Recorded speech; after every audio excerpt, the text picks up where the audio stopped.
Doctor plus viewers அனைவருக்கும் வணக்கம். நான் டாக்டர் நித்யா, சித்தா பிசிஷியன்.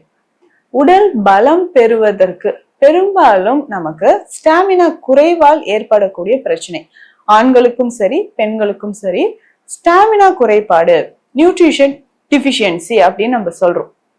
இது குறைபாடு இருக்கிறதுனால உடல்ல நமக்கு பிரச்சனைகள் ஏற்படும். அதாவது எனக்கு பலமே இல்லாத மாதிரி இருக்குங்க. பொதுவாக ஆண்கள் ஒரு சிலர் சொல்லக்கூடிய மேஜரா சொல்லக்கூடிய கம்ப்ளைண்ட்ஸ் இதுதான். என்னன்னு பார்த்தோம்னா, 40 வயது கடந்துருச்சு, 40+, 50. ஸோ உடல்ல எனக்கு ஒரு பலம் இல்லாத மாதிரி இருக்கு, ரொம்ப பலவீனமாக நான் உணர்கிறேன் அப்படின்னு சொல்லுவாங்க. ஸோ இந்த பலவீனமாக நம்ம உணரும் பொழுது என்ன செய்வது? ஸோ ஆண்களுக்கு வலிமை தரக்கூடிய விஷயங்கள் என்ன? சிலருக்கு பேசிக்காவே பார்த்தோம்னா நமக்கு இந்த நரம்புகள் வீக்காக ஆரம்பிச்சிடும், தசைகள் வீக்காக இருக்கும். சோ அது ரெண்டுமே நம்ம வலிமைப்படுத்துவதற்கு என்ன செய்யலாம்? சோ இப்போ இதனால என்ன ஆகுனா, ரொம்ப டிப்ரெஷன்ல இருக்கக்கூடியவங்களும் இருக்காங்க. இதே நிலைமை பெண்களுக்கும் ஏற்படுது. ஒரு குறிப்பிட்ட வயதிற்கு பிறகு உடல்ல வலிமை குறைந்த மாதிரி இருக்கு.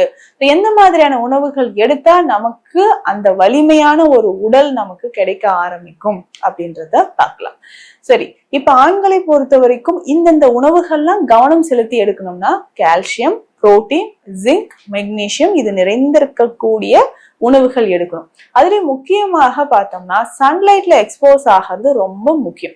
இப்போ சன்லைட், அது சூரிய வெளிச்சத்துல காலையில ஒரு 5-7 இல்ல 10 நிமிடங்கள் வரைக்கும் நம்ம இருக்கும் பொழுது உடல்ல டைரக்டாவே நமக்கு நிறைய மாற்றங்கள், அந்த ஸ்டாமினா நமக்கு இன்க்ரீஸ் ஆகுது, நரம்புகள் தொடர்பான பிரச்சனைகள் நமக்கு நல்லாவே குறைய ஆரம்பிக்கும். ஸோ ரெகுலரா இதை நம்ம ஃபாலோ பண்ணிக்கணும். பெண்களும் இதை ஃபாலோ பண்ணியே ஆகணும்.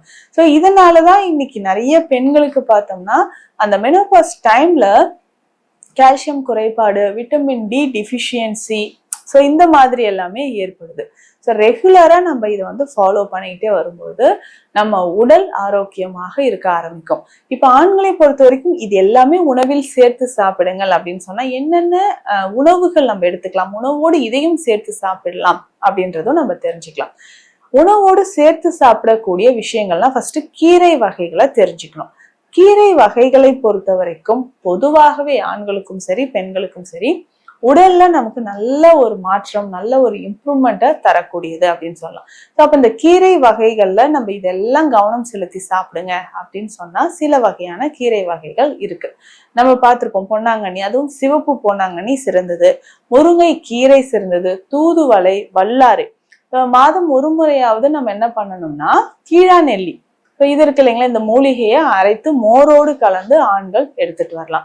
இந்த மாதிரி மோரோடு கலந்து அதை பயன்படுத்தும் பொழுது நரம்புகள் வலிமையாக இருக்கும். அதே சமயம் தேற்றான்கொட்டை லேகியம் அல்லது தேற்றான்கொட்டை கற்பம், இது ரெண்டுமே ஆண்களும் சரி பெண்களும் சரி தினம்தோறும் ஒரு 1/2 ஸ்பூன் அளவுக்கு பயன்படுத்தும் போது உடலில் அந்த நரம்புகள், தசைகள் இது எல்லாமே நமக்கு நல்ல ஒரு ஸ்ட்ரென்தன் ஆக ஆரம்பிக்குது. அதுக்கப்புறமாக நரம்புகள் வலிமை சேர்ப்பதற்கு தர்பூசணி ரொம்ப முக்கியம். அதே மாதிரி வெள்ளை பூசணி, இது ரெண்டுமே நம்ம தவறாமல் சாப்பிடணும். இன்னொன்னு மஞ்சள் பூசணி, இதுவும் தான். இதுல பேசிக்காவே நமக்கு விட்டமின் ஏ அதிகம் நிறைந்திருக்கு. வெள்ளை பூசணிலையும் பார்த்தோம்னா நரம்புகளை உரமாக்கக்கூடிய பெஸ்ட் நர்வின் டானிக் அப்படின்னு சொல்லலாம்.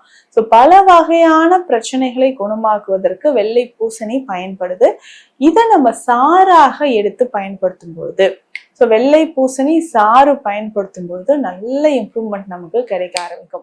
ஸோ தொடர்ந்து ரெகுலரா வெள்ளை பூசணி சாறு நம்ம பருகிக்கிட்டே வரும்பொழுது உடல்ல இருக்கக்கூடிய உஷ்ணம் குறைந்து நரம்புகள் வலிமையாகும். ஒரு ட்ரைனஸ் இருக்கு அப்படின்னா அது நமக்கு குறையும். பெரும்பாலும் விந்தணுக்கள் எண்ணிக்கை, ஆண்களுக்கு ஸ்பெர்ம் கவுண்ட் இன்க்ரீஸ் பண்றதுக்கான சில உணவு முறைகள், மூலிகைகள் இருக்கு. அதுல முக்கியமானது சில மூலிகைகளை பார்க்கலாம். நிலப்பனங்கிழங்கு ரொம்ப முக்கியமானது. இதனோட சேர்த்து பார்த்தோம்னா சதாவரி அப்படின்னு சொல்லக்கூடிய தண்ணீர் விட்டான் கிழங்கு, அஸ்வகந்தா ரொம்ப சிறந்தது, பூனைக்காளி ரொம்ப சிறந்தது, அதி விடயம், அதி மதுரம். ஸோ இது எல்லாமே ஆண்களுக்கு மிக சிறந்த மூலிகைகள் சொல்லலாம். இதை நம்ம பக்குவமாக பாவனை செய்தோ இல்ல நம்ம சூரணமாகவோ பயன்படுத்தலாம். ஸோ இதுல ஒரு ஸ்பெஷல் மெடிசனும் நம்ம கொடுத்துட்டு இருக்கோம். அதாவது இதுல இருந்து செய்யக்கூடிய நெய் மருந்து, சூரண வகை மருந்துகள், குறு மருந்து எல்லாமே சேர்த்தும் நம்ம கொடுத்துட்டு இருக்கிறோம். அத மாதிரியும் நம்ம ஃபாலோ பண்ணிக்கலாம். ஸோ ரெகுலரா நம்ம வந்து என்ன பண்ணோம்னா உணவு முறையில் சில மாற்றங்களை கொண்டு வரணும். இதுல ஒரு சிலர் ரொம்ப காரமா ஸ்பைசியா சாப்பிடுவாங்க. ஸோ அந்த மாதிரி ஒரு ஹேபிட் இருந்தாலும் அதை நம்ம கொஞ்சம் கொஞ்சமா அவாய்ட் பண்றது நல்லது. ஸோ இதுல முக்கியமாக பார்த்தோம்னா கால்சியம் நிறைந்திருக்கக்கூடிய உணவுகள் எடுத்துக்கணும். இரவு நேரத்தில் உறக்கம் ரொம்ப இம்பார்ட்டன்ட். ஸோ பெண்களுக்கும் ஆண்களுக்கும் சரி, இரவு நேரத்துல அந்த உறக்கம் சொல்றது ரொம்ப ரொம்ப முக்கியம். அதையும் நம்ம பார்த்துக்கணும். ஸோ இதனோட ஆண்களுக்கு விந்தணுக்கள் எண்ணிக்கை அதிகரிக்க கால்சியம் நிறைந்த உணவுகள் அப்படின்னு சொன்னா அடுத்ததாக புரோட்டீன் நிறைந்த உணவுகள். இந்த புரோட்டீன் அப்படின்னு சொல்லும்போது இந்த பயிறு வகைகள், முளைக்கட்டிய பயிறு வகைகளை எடுத்துக்கணும். அதே சமயம் உடல் பருமன் இதையும் நம்ம ஃபாலோ பண்ணிக்கிட்டே வந்தோம்னா ஆண்களுக்கு ஏற்படக்கூடிய அந்த விந்தணுக்கள் எண்ணிக்கை குறைபாடு, எரெக்ஷன் ப்ராப்ளம் இருக்கு, எரெக்டல் டிஸ்ஃபங்க்ஷன் அப்படின்னு சொல்லுவாங்க. இந்த பிரச்சனைக்கும் போஸ்டேட் கிளாண்ட் என்லார்ஜ்மெண்ட் பிரச்சனைக்கும் சிறந்தது. பெண்களுக்கும் வந்து பார்த்தோம்னா இர்ரெகுலர் பீரியட்ஸ் நிறைய பேருக்கு இருக்கும். ஸோ எனக்கு ஸ்டாமினாவே இல்லைங்க, இதுலயுமே ஒரு இன்ட்ரெஸ்ட் இல்லாத மாதிரி இருக்கு, உடல்ல வந்து ஒரு வலிமை இல்லை அப்படின்னு சொல்லுவாங்க. ஆல்ரெடி 2 டெலிவரி முடிஞ்சிடுச்சு, இதுக்கப்புறம் கம்ப்ளீட்டா எதுலையுமே எனக்கு இன்ட்ரெஸ்ட் இல்லை அப்படின்னு சொல்லுவாங்க. அப்போ அந்த மெனோபாஸ் டைம்ல ஹெல்த்தியான டயட் ரொம்ப ரொம்ப முக்கியம். ஸோ ஹெல்த்தியான டயட் அப்படின்னு சொல்லும்போது நம்ம உடல்ல இருக்கக்கூடிய கழிவுகளை வெளியேற்றி நரம்புகளை வலிமைப்படுத்தும். ஸோ இதுக்கு முன்னாடி நான் சொன்ன விஷயங்களை கரெக்டா ஃபாலோ பண்ணாலே, கீரை வகைகள், ஸோ ஃப்ரூட்ஸ் அண்ட் வெஜிடபிள்ஸ் கரெக்டாக ஃபாலோ பண்ணாலே நமக்கு நல்ல ரிசல்ட் இருக்கும். மெயினாக ஸ்ட்ரெஸ் அண்ட் டிப்ரெஷன் இது இல்லாமல் பார்த்துக்கும் பொழுதும் உடல் நமக்கு ஆரோக்கியமாக இருக்கும். இதுல முக்கியமாக நான் சொன்ன மாதிரி நெய் வகை மருந்துகள் எக்கச்சக்கமா சித்த மருத்துவத்துல நிறையவே இருக்கு. அஸ்வகந்தா நெய் இருக்கு, தண்ணீர் விட்டான் நெய் இருக்கு, இதுதான் சதாவரி நெய் அப்படின்னும் சொல்றாங்க. ஸோ இந்த மாதிரி நெய்யில் கலந்த மருந்துகளை ரெகுலரா எடுக்கும் போது நல்ல ரிசல்ட் இருக்கும். ஸோ ஆண்களுக்கு ஏற்படக்கூடிய பல பிரச்சனைகளை குணமாக்குவதற்கும் இந்த உணவு முறையை நம்ம ஃபாலோ பண்ணிக்கலாம். மீண்டும் அடுத்த பதிவில் சந்திக்கலாம். நன்றி.